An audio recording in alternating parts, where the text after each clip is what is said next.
इते मांखे ॿुधायूं तो बाबू भरिसां गुज़िरियल राति मियाणी ग़ुलाम हुसैन वटि ॾोहारियुनि जे हमले में शहीद थी वियल अहलकारनि जी जनाज़े नमाज़ अदा कई वई।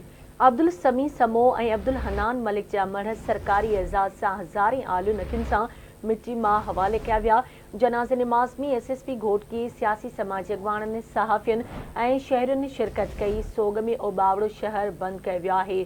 अहम ख़बरवां सां शेयर कई पिया। ओबावड़ो भरिसां गुज़िरियल राति मियाणी ग़ुलाम हुसैन वटि ॾोहारियुनि जे हमले में शहीद थी वियल अहलकारनि जी जनाज़े नमाज़ अदा कई वई। अब्दुल समी समो ऐं अब्दुल हनान मलिक जा मढ़ सरकारी एजाज़ सां हज़ारे आलियूं नथियुनि सां मिट्टी मां हवाले कया विया। जनाज़े नमाज़ में एसएसपी घोटकी, सियासी समाजी अॻवाननि, सहाफ़ियुनि, शहरियुनि शिरकत कई। तफ़सील मालूम कंदासीं। असां सां लाइन ते मौजूद आहे आवाज़ न्यूज़ रिपोर्टर मुज़फ़र चारण। जी मुज़फ़र, छा तफ़सील आहिनि, आगाह कजो।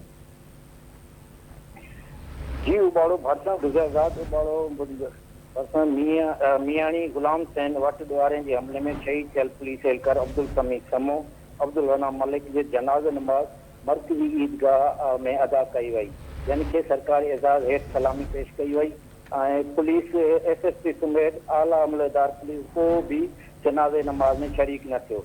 शहर जे सियासी समाजी काफ़ी शहरनि एमपीए जे फर्ज़न जाम यावर खान ॾेहर अॻूणो एमपीए शहरियार शहर गुल मोहम्मद पावर नज़र हुसैन चारण ऐं ॿियनि शिरकत कई। होॾां पुलिस जे कंहिं बि शहीद जनाज़े नमाज़ में शिरकत न कई। उनखां पोइ मिटी मां हवाले कयो वियो। शहरनि पारां सोग में शहर बंदि करे शहीद पुलिस एहलकारनि सां दुख जो इज़हार कयो। जी ठीकु आहे, महिरबानी मुज़फ़र अपडेट करण लाइ।